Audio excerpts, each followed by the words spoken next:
গোপালগঞ্জে ৭৫ জনের নামে পুলিশের মামলা, অজ্ঞাত আসামি ৪০০। দেশগ্রাম ১ ঘণ্টা আগে অনলাইন ডেস্ক।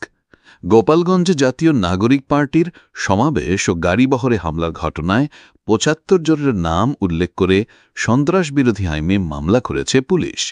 এতে অজ্ঞাত আসামি করা হয়েছে আরও ৪০০ জনকে।